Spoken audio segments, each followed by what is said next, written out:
Então, o tema sobre experiência, né? O dilema que a gente vive quando sai da faculdade ou quando está quase finalizando a faculdade, que é ser jovem ainda, né?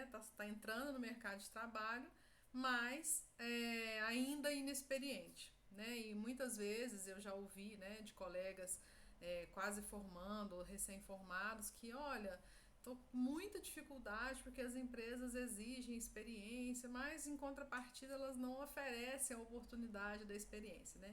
Então, muito focado nesse paradoxo entre exigir experiência e não necessariamente oferecer a oportunidade de experiência que a gente vai comentar. Então, primeira pergunta, ou primeira coisa, né, que a gente precisa avaliar é o que é experiência. Vamos partir de uma definição, porque eu acho que fica mais fácil. O que é experiência, né? Na etimologia da palavra mesmo. Vocês sabem definir experiência? Alguém quer arriscar? Pode falar com as Es- palavras de a vocês, tá, gente? Experiência, eu acho que é tipo a comprovação de aquilo que você já fez algum dia, aquilo que você já exerceu. Uhum. Você Eu, usou um eu, verbo a- que ajuda a gente a pegar o sentido do que a gente vai falar. Tudo aquilo que a gente fez, Fez. Viveu viveu. Legal? Então a gente está suas partindo. práticas, Oi? suas práticas. As práticas.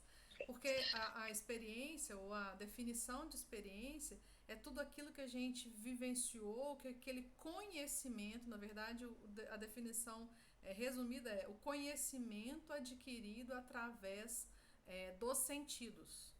Então, por exemplo, eu poderia ficar aqui horas explicando para vocês qual é o sabor de uma maçã ou de uma laranja, né? Que é doce, é meio acidificada, tem textura X, Y. Enfim, eu poderia estar aqui fazendo uma descrição bem detalhada da fruta, mas nada se compara ao ato, né? Ou à condição de você experimentar, ou de você, com os seus sentidos, fazer a experiência, né? Ou ter a experiência, o conhecimento através dos seus sentidos. A mesma coisa, eu posso te falar de uma textura, mas nada se compara ou nada vai ser tão eficaz, né? Do que você realmente sentir essa textura. Então, quando a gente vai levar essa definição para a nossa vida, que seja acadêmica ou a vida profissional, a gente começa a refletir sobre isso que vocês disseram. Tudo aquilo que a gente viveu, que a gente fez, né, que a gente experimentou. E aí é que vem a segunda pergunta, né? Então, poxa, se é com base em tudo que a gente experimentou, que a gente viveu, como que a gente pode realmente, enquanto jovem, ter experiência? O que vocês acham?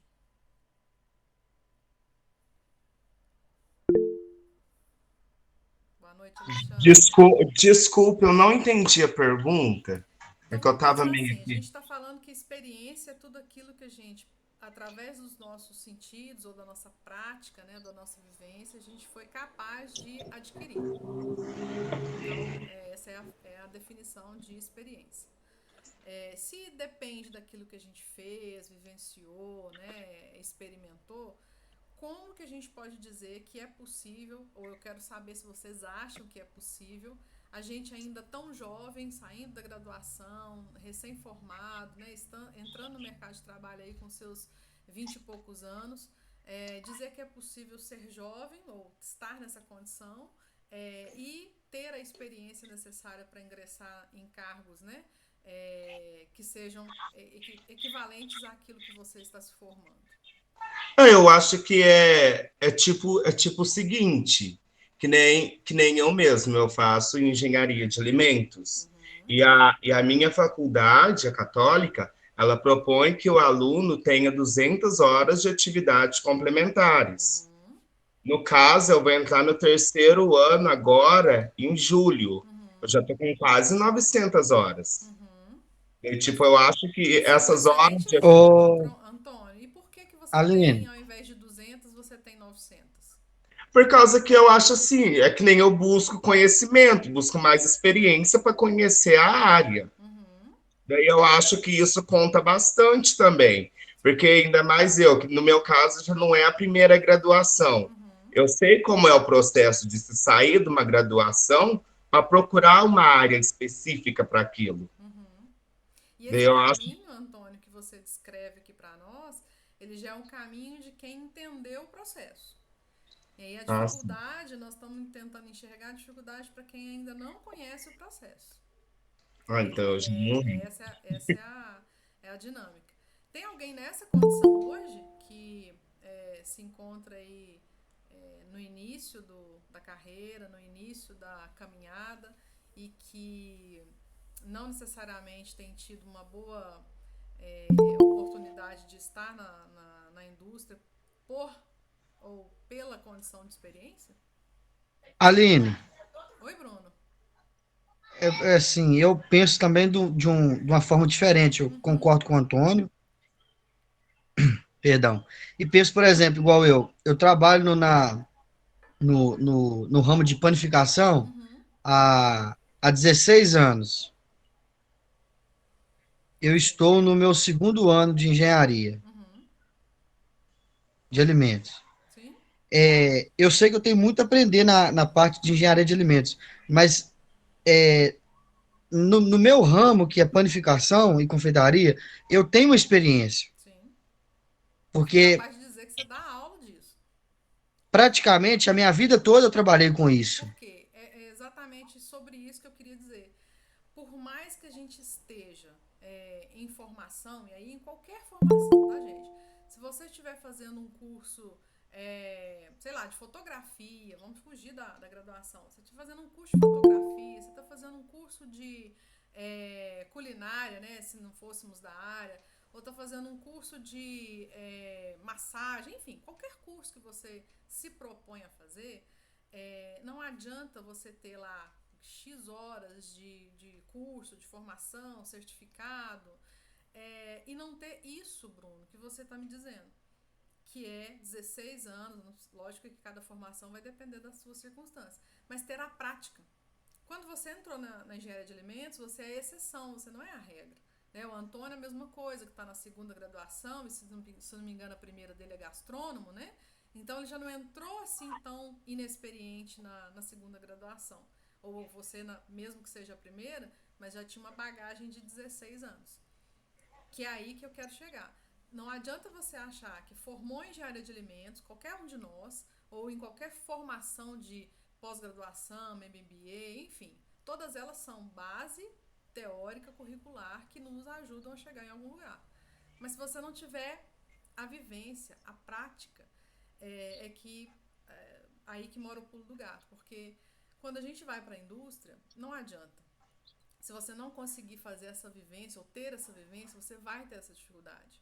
E aí é que nós temos que enxergar como fazer isso, mesmo não trilhando caminhos que são, no caso de vocês, caminhos diferentes. Vocês foram para uma via da prática, totalmente, né? Trabalhando aí anos na prática, e agora estão indo para uma graduação.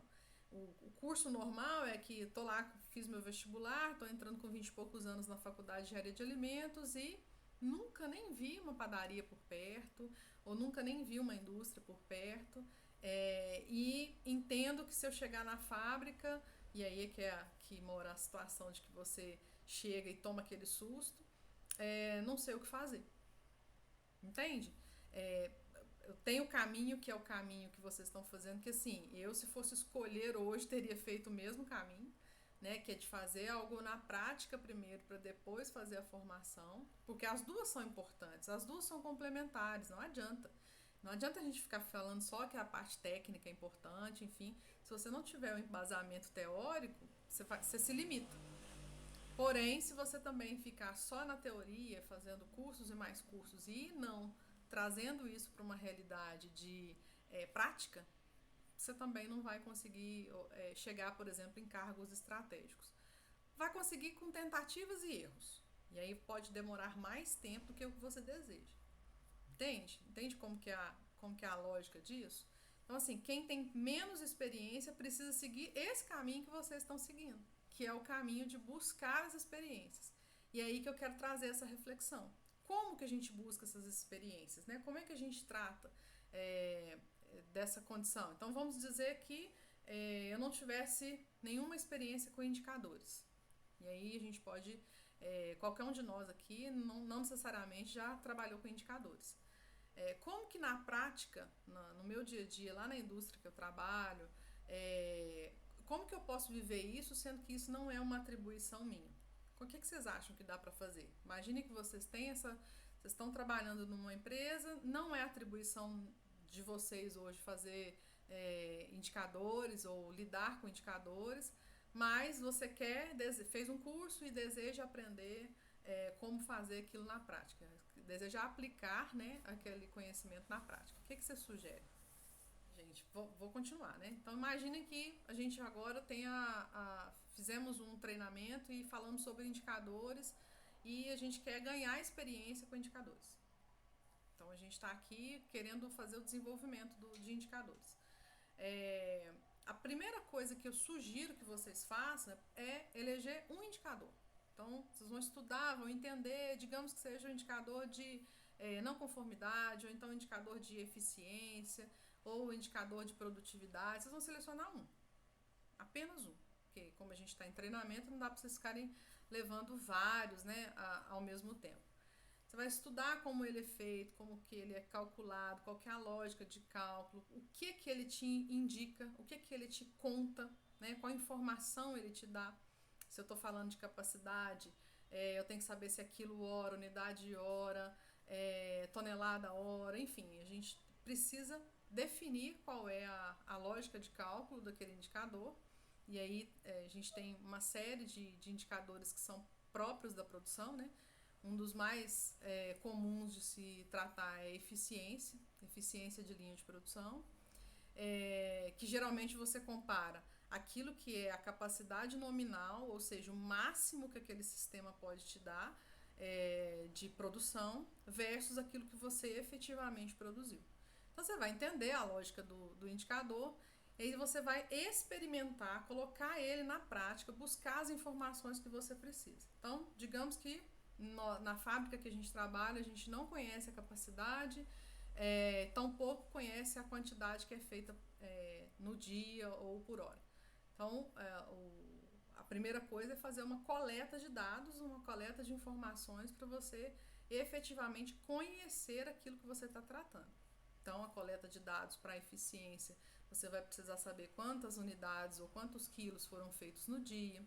Você vai precisar estudar quanto que aquele processo te entrega, né, por dia, por hora. E aí sim você vai conseguir ter as informações suficientes para poder fazer o cálculo desse indicador. Então, tá vendo que precisa ir a campo para ter a experiência, para poder vivenciar aquilo que a gente quer medir, que a gente quer ter a experiência com indicadores? À medida que você faz com um indicador, e aí é só um exemplo, a questão do indicador, você vai começando a pegar o jeito.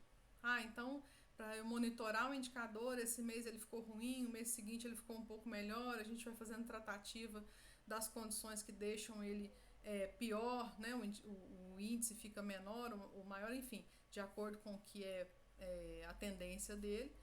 E aí sim você começa a pegar o jeito de como fazer, como reunir as informações de uma maneira correta, como ter confiabilidade nas informações, como organizar essas informações e como tirar delas, enquanto indicador, a informação que você precisa para poder fazer uma tratativa de melhoria, por exemplo, no ambiente de trabalho. Então percebe que nesse movimento a gente constrói um caminho, e ele precisa ser um caminho piloto. Esse exemplo do indicador é um caminho, um piloto de um indicador, e depois você, lógico, vai acabar tendo a habilidade de medir outros, mas para quem nunca mexeu com indicador, já é um primeiro passo, já é uma primeira forma de tomar conhecimento de indicadores. Então, assim, precisa de eu necessariamente ser a pessoa que vai cuidar dos indicadores da empresa? Não. É algo a mais que você pode se propor a fazer, ou buscar quem possa te ajudar, e aí depois você apresenta para a pessoa que é o seu coordenador, o seu supervisor, e olha, eu estou medindo isso aqui, estou conseguindo fazer essa e aquela análise, o que você acha? e aí você gera um outro movimento, que é o movimento de mostrar que você está adquirindo conhecimento e conseguindo fazer a aplicação dele na prática. Certo? Quem já fez alguma coisa parecida desse Eu, movimento de aprender e aplicar? já fiz algumas coisas assim na padaria, né? Como eu trabalho em padaria, Uhum, daí geralmente a gente faz isso, uhum. para ver a De pegar quantidade. algum processo para modificar, ou só em Sim, termos de desenvolvimento de produto? a gente faz muito isso, ainda mais agora, quando é tipo em época de Páscoa, mas em data comemorativa, né? Para testar o produto em si Uhum, e para ver. Tipo Páscoa, Panetone, final de ano, geralmente mais nessa época. Porque exatamente. tirando isso, como aqui é cidade pequena, daí é Uhum. tipo o trivial, é aquilo que já não tem como você mudar. Você me fez lembrar uma coisa, Antônio. Na minha adolescência eu fazia bolos decorados. Uma certa vez minha mãe comprou umas revistas de bolo decorado, eu achei aquilo bonito e comecei a fazer uns testes em casa. Comecei a experimentar como é que fazia. Li as técnicas, tentava fazer, uma hora dava certo, outra hora não dava tão certo assim. E eu comecei a pegar encomenda, olha que loucura, né? Com 16 anos eu pegava encomenda de bolo para fazer. E assim, eu fico lembrando disso, assim, gente, tinha muita coragem e os clientes que eu adquiri, mais coragem ainda, né? Porque, de fato, ele era um bolo gostoso, mas a construção, né? Hoje são bolos muito bem elaborados, de decoração e tudo, mas naquela época os recursos ou as técnicas não eram assim tão avançadas, né? Então a gente fazia aqueles glacês de pingos, né? De glacê real, era o que tinha naquela época de mais, assim, avançado, era o glacê real, o Era a marzipan, né? moda daquela época. Hã? Era a moda daquela Era a época. moda daquela época. Era marzipan, era o glacê real, tinha um glacê de gordura. Então, assim, era o recurso que tinha na época. Mas as pessoas confiavam. Então, assim, provavam o bolo. Poxa, gostei e tal. Ó, a decoração é isso. Não, tá legal, a decoração me atende e tal. Então, eu já comecei a fazer alguns, fazer os mais simples. Depois, eu comecei a experimentar outras técnicas em casa mesmo, para familiares. E aí, já pegava outras encomendas fazendo ele mais elaborado. Então, assim, se a gente não se lança, como o Antônio está dizendo, se a gente não tenta fazer alguma coisa para evoluir na experiência, eu não teria feito nenhum. Eu não teria feito nem o básico, né? Então, você me fez lembrar isso, Antônio, e realmente, à medida que você vai praticando, você vai fazendo, você vai estabelecendo patamares, inclusive, nesse conhecimento, é que a gente consegue fazer com que a experiência aconteça. Estão comentando aí também sobre a evolução, né? Como você disse aí, fez a colocação, independente de qualquer área, Sim. você olha, por exemplo, há muito tempo atrás usava o glacê real, né? Tinha vários outros métodos, mas assim, mais simples. Uhum. E hoje, a gente vê muitos bolos, né? Igual você disse, bonito, bem decorado, só que a gente percebe que quem literalmente estuda a matéria-prima que se utiliza, Uhum. quem um exemplo, a pessoa estuda o porquê do chocolate, o porquê da temperatura, porque eu vou fazer um ganache, Sim. o porquê desse chantilly, por que esse chantilly Uhum. tem esse tipo de gordura, Uhum. eles estão obtendo mais Com sucesso certeza. de quem está preocupado Uhum. só com a foto da rede Só a social. estética, né? E assim, levando até para outros nichos, né? Você vê na indústria cosmética, por exemplo, quanto a gente tem hoje de estudos, né, para poder se desenvolver cada vez mais tecnologia na indústria cosmética, indústria calçadista, moveleira. Então, assim, todas essas áreas, eles têm essa condição de colocar em prática, estudar aquilo que está sendo colocado como novas técnicas, novas tecnologias, trazer para a prática para experimentar e adaptar o produto. Então, não necessariamente aquilo que a gente tem como técnica e teoria, ele 100% está aplicado lá na prática. É uma base, é uma referência. Mas a gente só vai desenvolver o nosso know-how enquanto empresa na medida que a gente for lá experimentar. A gente também não é diferente. A gente só vai desenvolver o nosso know-how enquanto gestor ou enquanto consultor para quem quer seguir essa carreira à medida que a gente experimenta. Então eu costumo falar que consultor tem uma caixinha de ferramentas que ela amplia à medida que vai vivendo algumas experiências, O gestor é a mesma coisa. Se ele não tiver essa habilidade de viver as experiências e fazer com que elas aconteçam, fica até mais difícil chegar a ser gestor. Na verdade, a pessoa, para chegar a gestor, ela tem necessariamente que passar por essas etapas. Agora, pode ser mais rápido. Por exemplo, gestão de pessoas, né, que é um outro exemplo prático que eu quero trazer aqui. Às vezes você vai fazer uma entrevista e fala assim, eu não tenho experiência com pessoas, com gestão de pessoas. Aí a gente fica naquele dilema, né? Mas você não tem experiência com gestão de pessoas, aí eu preciso de alguém, eu preciso de um supervisor, eu preciso de um gestor que saiba fazer gestão de pessoas. E aí a pessoa não é selecionada para aquela vaga. Mas tem tantas outras oportunidades da gente gerir pessoas ou liderar pessoas que não necessariamente no ambiente de trabalho. Por que a gente não faz isso, né? Então, essa é uma das outras coisas que a gente pode fazer também. Então, ok, eu nunca fui gestora de alguma empresa ou de uma equipe. Poxa, mas eu posso ser líder de igreja, por exemplo. Eu posso ser líder posso ser síndica, que é um trabalho mais árduo do que um do síndico, né? Que tem que fazer toda uma gestão ali do condomínio. Então são situações, eu posso participar de uma empresa júnior, que tem também a parte de liderança, de organização de projetos, um centro acadêmico, né?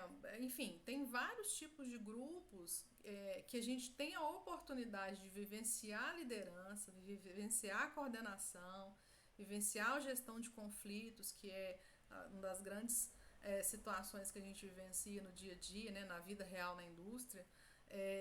A gestão de conflitos. Não precisa esperar você ter o cargo de gestor ou estar por perto ali, sendo um analista, um assistente, para que as pessoas enxerguem que você é capaz de gerir pessoas. Então, numa entrevista, por exemplo, eu pergunto muito disso. Né? Às vezes a pessoa está lá concorrendo a um cargo de supervisor, um cargo de gestor, no currículo não tem, só tem vivências como analista, e óbvio, né, se eu estou analista e quero me tornar gestor, eu tenho que ir fazer entrevistas nesse cargo. Só que no currículo eu posso inclusive colocar, eu já recebi currículos e eu achei super interessante, que é líder de tal igreja, líder de tal grupo musical, sei lá, coisas que são do dia a dia da pessoa, da rotina dela extra curricular, né, ou extra profissional, mas que me dizem que aquela pessoa tem condições de liderar, né, que ela já tem experiência em liderar, ela talvez não tenha experiência com as regras trabalhistas, com as situações ou as circunstâncias de liderar as pessoas à luz das regras da CLT, mas ela consegue liderar pessoas, se ela está ali em outro ambiente fazendo isso. Então, um dos outros exemplos que eu quero dizer em relação a pessoas é a primeira coisa. Você pode ser líder em outros ambientes, que é um dos caminhos que eu recomendo bastante. Todas as vezes que você tiver uma situação em que não necessariamente você é o tomador de decisão, mas tente se colocar no lugar do tomador de decisão para saber se aquilo que você vai sugerir ou até em pensamento tomar como decisão seria a decisão mais acertada.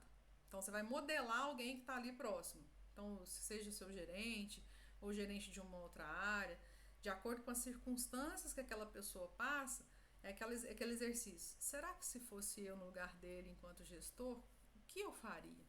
Com as mesmas informações, com a situação que eu tenho hoje de experiência. E você vai exercitando isso ao longo do tempo. Porque que é um negócio mais, assim, para mim até triste quando eu tenho um profissional muito bom tecnicamente, e isso a gente vai percebendo ao longo do tempo, e que, à medida que tem situações de tomada de decisão, o equilíbrio emocional, a condição de estar preparado para lidar com as situações difíceis, já fica um pouco comprometido, né? Que aí não tem um equilíbrio emocional suficiente para poder tratar uma situação de crítica, né? Então, e a gente tem várias dessas dentro da indústria. É um funcionário que tem um comportamento não adequado, você precisa ir lá, conversar, entender a situação, muitas vezes fazer alguma reunião no RH e estabelecer ou aplicar alguma punição que é devida da empresa. Então tem desligamentos, né, que é uma coisa mais, eu diria que bem complicada para quem não tem experiência ainda. Eu vivi isso essa semana, de uma gestora que nunca tinha feito uma demissão. Ela pegou a equipe já em andamento, cobrindo uma licença maternidade, e não tinha tido a necessidade de fazer um desligamento. E chegou a primeira vez. Ela estava apavorada. Ai, porque como que eu vou fazer? Como é que eu vou falar? Ela falou assim, olha, a situação de desligamento, ela precisa ser muito humana, inclusive. Então você vai conversar, você e a equipe do RH que conduz, né? Vocês vão conversar, ter o entendimento de quais são as situações ali que envolvem aquele desligamento, e super tranquilo. E aí, nesse primeiro momento, ela estava apreensiva porque ela nunca tinha vivido a situação. Então, muitas vezes, a gente fica nessa situação de não ter vivenciado, não ter tido a experiência, a gente tem a insegurança, o medo. Por isso que a gente sempre tem que se lançar a situações que a gente quer superar essa inexperiência. Então, quer superar a inexperiência com gestão de pessoas, independente da faculdade, da graduação, vai se envolver com lideranças na onde você puder. Lidera grupo da família no WhatsApp, lidera aí o pessoal do condomínio, grupos de igreja, enfim, situações de liderança a gente tem aos montes na nossa vida e que dá pra gente ter como exercício. Como eu estava dizendo sobre a experiência, a vivência da experiência. Então, como que a gente faz para adquirir experiência, qualquer que seja o tema que a gente escolher? Então, eu falei gestão de pessoas, eu dei um exemplo de indicadores. Digamos que você queira ter experiência na área da qualidade, né? Então, você está ali na empresa, na área da produção, mas você sabe que a área da qualidade tem várias rotinas. Então, começa a conversar com esse pessoal, pegar para si, né, o se oferecer, né? Eu falava em algumas outras aulas sobre o over-delivery, né, entregar mais do que se espera para a nossa função. Começa a se oferecer, olha, eu tenho interesse em ajudar a equipe da qualidade, eu tenho uma disponibilidade assim, eu tenho conhecimento tal, fiz um curso X, consigo ajudar nisso, naquilo. E aí, quando você se predispõe a fazer o algo a mais, aí sim você consegue ganhar a experiência que você quer. Então, principalmente quando você quer migrar de carreira, né? Então, você está ali dentro da produção, quer migrar para a área da qualidade, ou quer migrar para outra área que seja. É muito importante que você busque a vivência nessas áreas, de uma maneira muito voluntária, predisposta, para que você consiga viver as experiências necessárias para que você seja lembrado no momento de encarreiramento ou até numa vaga fora, você conseguir contar, não, eu vivi algumas situações com a qualidade, e aí eu consigo fazer X, Y, Z e fazer as entregas que são necessárias para a área. Alguém aqui já teve alguma oportunidade de fazer essa mudança de função dentro da própria empresa? Seguiu esse caminho? Eu não tenho experiências na área de engenharia de alimentos que eu estou cursando agora, né? Como eu te falei aquele dia, outra turma. Minha área é educação. Acho que o Demilton está falando. Quem está falando? Eu. Tá baixo aí? Tá. Beleza. Tá melhor agora? Agora sim. Pronto. Então, na área de engenharia de alimentos eu não tenho experiência, que eu estou entrando nela agora, né? Apesar de que já trabalho com uma pequena produção aqui, mas a minha área sempre foi a educação, como eu falei com vocês aquele dia. E, assim, dentro da área de educação, eu tive, sim, experiências de liderar, né? Eu acho que, às vezes, tem essa questão também de perfil. A gente carrega o perfil de liderança. E, por onde eu passei, a liderança me buscou, né? Eu trabalhei em curso de inglês, por exemplo, e quando terminei o primeiro ano de contrato, já me entregaram a coordenação desse curso, né? E eu trabalhei lá durante alguns anos, até que busquei outros aires. E no Estado também, que eu sou professor do Estado, antes de terminar o período probatório, já me tornei diretor de escola, gestor, né? E fui gestor por alguns anos, depois me afastei para fazer uns cursos. Quando voltei, participei novamente da equipe gestora como vice-diretor durante alguns anos. E assim, sempre busca onde eu estou, assim, os cargos me buscam, mesmo sem eu procurar, que eu nunca quis ser diretor, nunca quis ser coordenador. Eu gosto de sala de aula, Uhum. né? Eu gosto dessa questão pedagógica e gosto de ter contato com Com os a... alunos, sempre, né? Mesmo quando eu era gestor, eu sempre procurava uma forma de ministrar cursos para ter o contato com a pedagogia, para ter contato com a sala de aula, não ficar só naquele serviço burocrático, né? De gestão, né? Sempre fiz essa questão, né? E assim, Mas e é você... interessante essa sua fala, porque assim, você pode seguir dois tipos de carreira, né? A carreira para a área de gerencial, para a área administrativa, ou para a área é, de cargos estratégicos de tomada de decisão, no caso da indústria, ou você pode seguir a linha de pesquisa, a linha mais de desenvolvimento de produtos, né? Que Sim, eu é gosto muito disso. estratégico, no caso da indústria, o desenvolvimento de produtos é extremamente estratégico, mas ele tem um viés ali diferente, ele está muito mais ligado aos donos da empresa, aos CEOs, né? Então ele tem uma outra vertente de atuação. Quando a gente vai para a hierarquia básica, né, de gerentes, supervisores, gestores, enfim, que estão ali na linha de frente da gestão da produção, por exemplo, aí sim, ou você gosta e se joga em fazer mesmo, se coloca em fazer mesmo, ou de cara, na hora que você estiver ali na base, como analista, na hora que te oferecerem um cargo de supervisão, é igual você falou, eu gosto da área técnica, me vejo muito mais na lida com os alunos do que na parte administrativa. Então, muitos de nós Mas, também temos mas às essa vezes é assim, a gente condição. gosta de fazer uma coisa, a gente se enxerga fazendo uma coisa, mas a gente é visto de outra forma, né? Aham, E mas as pela pessoas me veem competência, muitas vezes. com esse perfil de liderança. E como você estava falando aí, até em outras instâncias, né? Eu participei de eventos, de grupos religiosos, e sempre quando eu passei, me sobrava coordenação de Sim, grupo, direção de grupo, sempre essas coisas sobravam para mim, desde a escola, na verdade. Eu sempre fui líder de sala. Então, assim, essas coisas buscam, é uma questão de perfil mesmo, as é de pessoas perfil, enxergam isso. exatamente. As Eu pessoas tive, enxergam isso na gente e eu apontam tive, deles, né? eu tive uma analista, agora eu tô me lembrando o cargo dela. Eu tive uma analista que ela falou assim, olha, não quero essa vida de chegar em gestor, isso, aquilo, eu quero projetos. Então ela estava numa empresa que eu atendo enquanto consultora, e ela foi categórica, ela falou assim, olha, eu tô aqui, eu sou PCP dessa empresa, a gente está fazendo um desenvolvimento aqui, eu estou percebendo que existe a possibilidade de virar gestor, mas não é o caminho que eu quero. Eu quero ir para a área de projetos, de engenharia, uma área bem diferente disso. Então ela fez as escolhas dela, inclusive encontrou outro trabalho e foi seguir esse caminho na área de projetos de engenharia. Tem algo errado nisso? De jeito nenhum. Ela experimentou, ela enxergou o que o gestor faz, quais são as responsabilidades, quais são os ônus e bônus, né, de se ser um gestor. E a partir disso ela fez a escolha dela. Mas o caminho, quando você está ali na produção, né, seja como assistente ou analista, muito provavelmente vai ser um caminho de seguir essa hierarquia aí de supervisão, coordenação, gerência, tomada de decisão, Sim. enfim, todas essas condições de ser um gestor da indústria. Né? Então a gente também tem a opção e a condição de falar, não quero isso, mas sem você experimentar, então, por exemplo, você foi lá e experimentou. Você foi coordenador, foi oferecido outros cargos para você, enfim, você foi lá, fez e falou, não é isso que eu quero.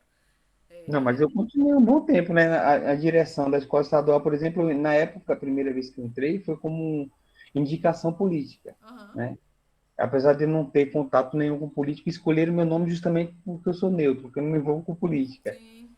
E aí, aquela confusão de grupos políticos, né? Sempre tinha as pessoas que queriam, e um grupo queria um outro, Uhum, um grupo queria uma pessoa, outro grupo queria outra, terminaram. Não, então vamos escolher alguém que seja neutro. E aí chegaram ao meu nome. E entendi. quando eu estava como diretor há um ano e meio, houve uma eleição. Foi a primeira vez que a gente teve eleição para os dirigentes escolares aqui. E aí eu já estava na equipe, me candidatei e, e E aí, fui assim, eleito. Continuei mais. quando a gente tá nessa linha de frente, e existe a proposta, é quase irresistível, né? A gente negar e falar, não vou fazer isso.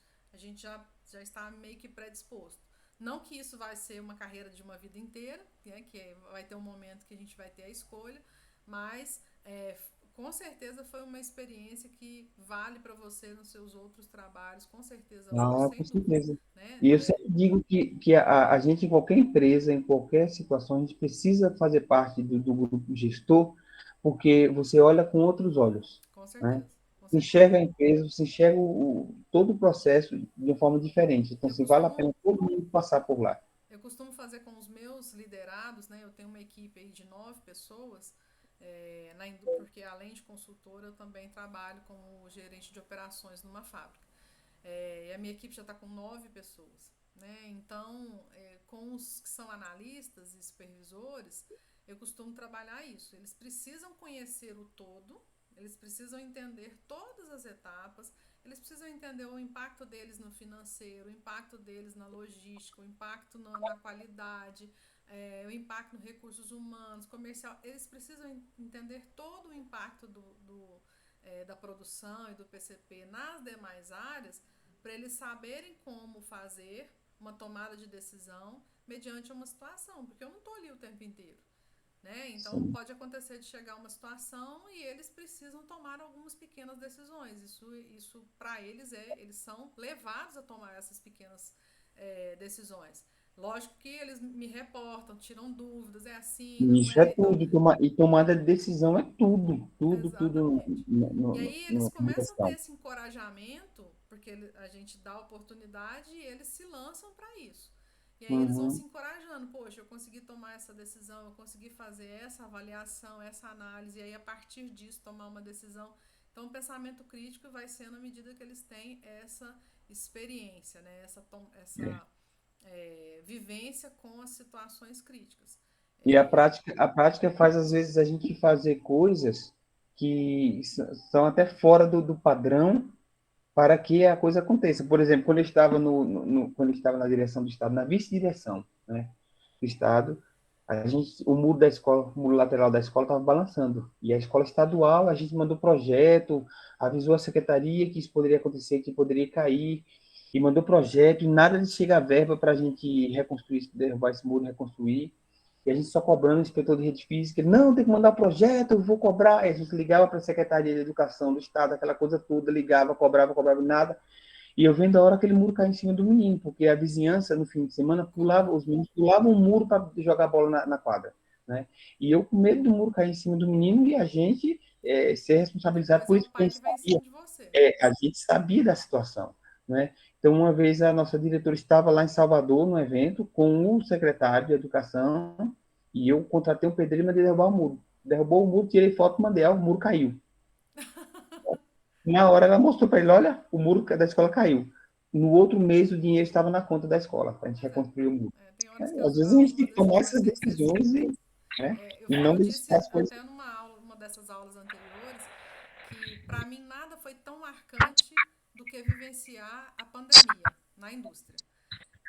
Viver um momento de pandemia na indústria onde tudo foi fechado, e o nosso mercado consumidor, grande parte na fábrica era mercado de padarias, lanchonetes, supermercados. Então você teve alguns que aumentaram grandemente o consumo e outros que simplesmente estavam fechados.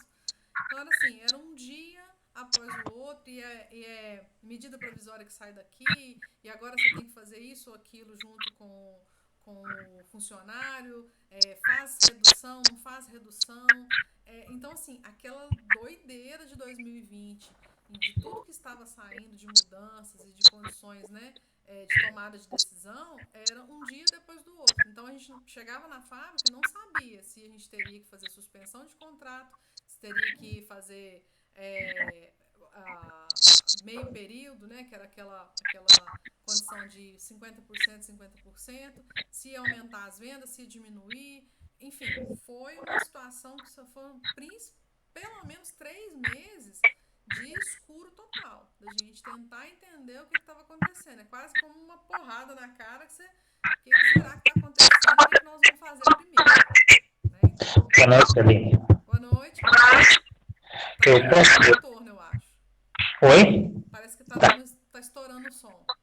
Deixa eu baixar um pouco aqui. Tá.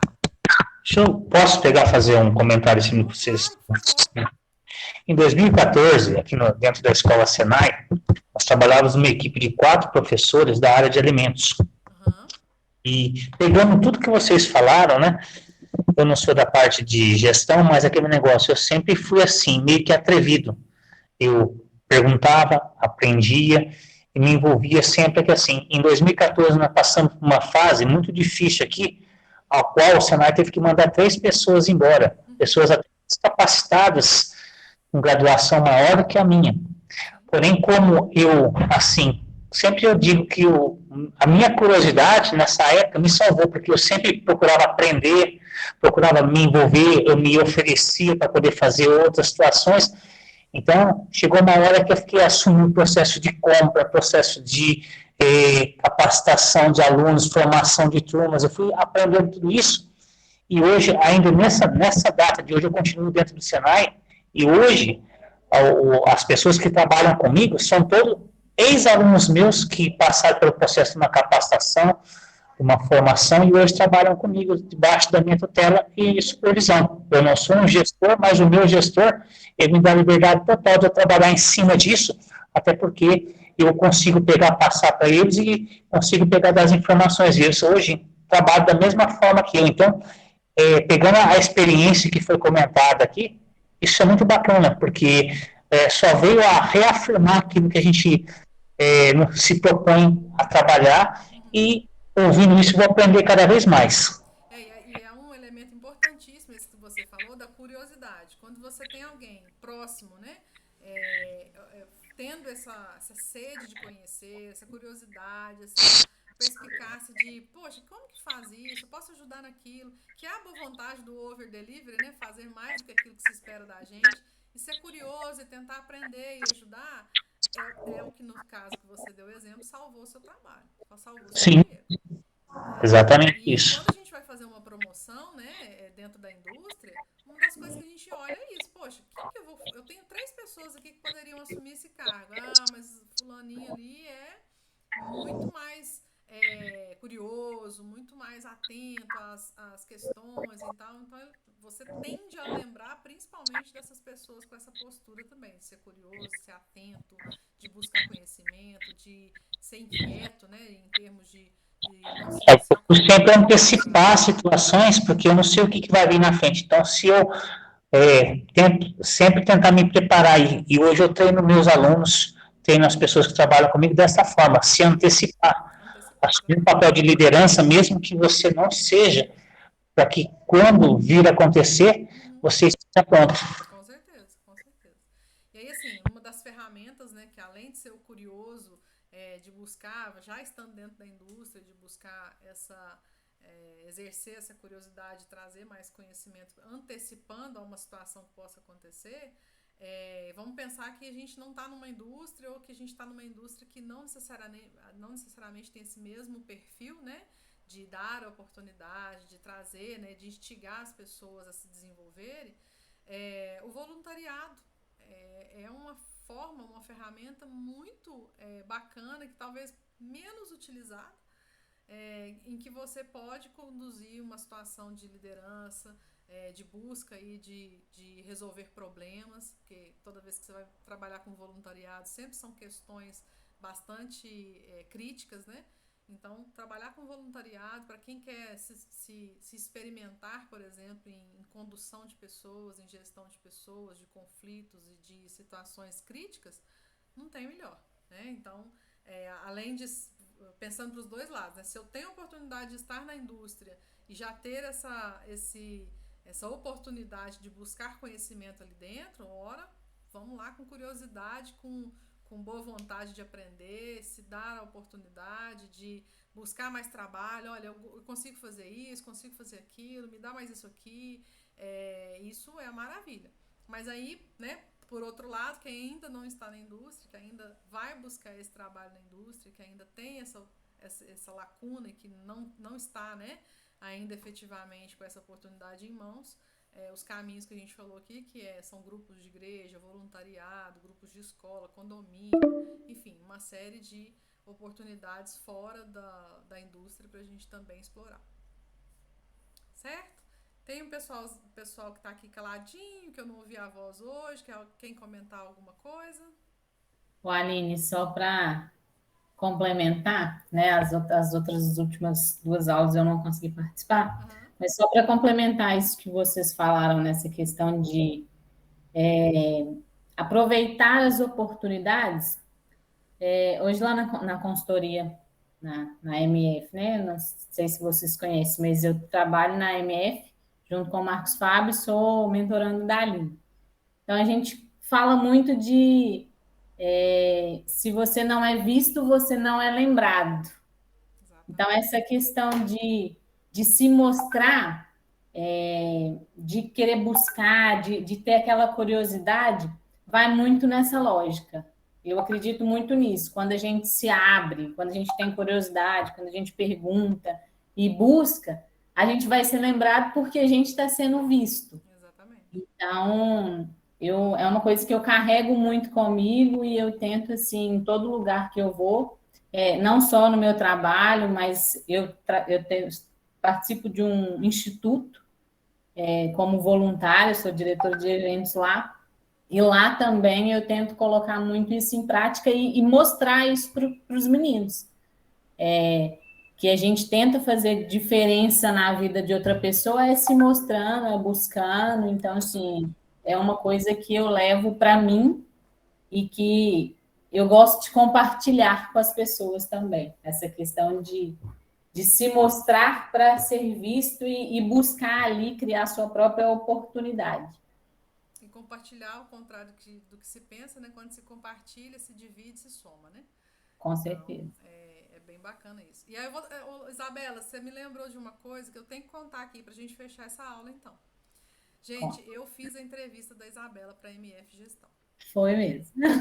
Deixa eu contar o que eu fiz. A situação mais engraçada. Inusitadíssima. A entrevista foi online, né? O Marcos Fábio é um grande amigo, trabalhei muitos anos com ele. Ele, olha, eu preciso que você entrevista para mim, Isabela, que eu quero, né? Eu tô achando que vai dar certo ela trabalhar com a gente. Comecei a entrevistar a Isabela. Aí peguei o currículo, tá, Isabela, você já fez isso, isso e isso? Não. Isabela, você tem experiência com isso, isso e aquilo? Não. Ah, Isabela, então assim, assim, assim, assim. Não. Gente, eu não esperava tantos nãos na minha vida. E eu fiquei tão sem rumo, do tipo assim, não, me preparei pra fazer uma entrevista técnica, né? Porque era ali o objetivo da minha entrevista, era uma entrevista técnica. E eu vi só não. Eu acho que eu fiquei tão sem rumo que eu falei, então tá bom, obrigado. Tchau, tchau, desliguei. Eu fiquei assim, gente, não tem lógica. Eu nunca fiz uma entrevista dessa que a pessoa respondeu não, e eu fui embora. Tá errado isso. Mandei mensagem pra Isabela. Isabela, você tem condições de entrar de novo? Ela entrou no Skype de novo. A gente foi conversar de novo. Aí eu falei, não, vamos mudar as perguntas. Isabela, o que você faz no seu ambiente atual de trabalho? Isabela, o que você faz fora dos ambientes de trabalho? Nossa, quase joguei o computador no chão aqui. Isabela, o que você faz fora do seu ambiente de trabalho? Isabela, como é a sua atitude nisso, naquilo? Foi aí que eu percebi o potencial que ela tinha e tem, né? Que tem demonstrado isso na mentoria, que a gente faz toda semana, de aprender e de aplicar. Então, tá vendo que se a gente, enquanto entrevistador, instrutor, se a gente se fechar só na técnica, que foi o que eu fui para aquela entrevista meio que fechada com isso, eu teria perdido a oportunidade e poderia ter tirado a oportunidade dela de fazer o que ela faz hoje.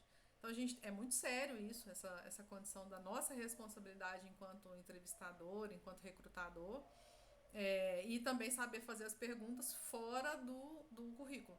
E aí, em contrapartida, na hora que a gente vai fazer uma entrevista, mesmo que se a condição ali não é muito favorável, as perguntas estão muito cheias de não, a gente tem que tentar reverter e falar, não, olha, eu não fiz isso, mas eu faço isso, aquilo outro, para tentar ganhar essa condição de se expor, né, enquanto as experiências.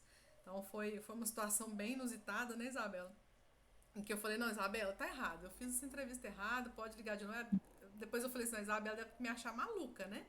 De começar a fazer entrevista, sei lá, 10 minutos de entrevista, eu já desliguei, não, é ok, tchau, tchau, daqui a pouco chamar ela de novo e a gente ficar aí quase 1h30 depois conversando, né?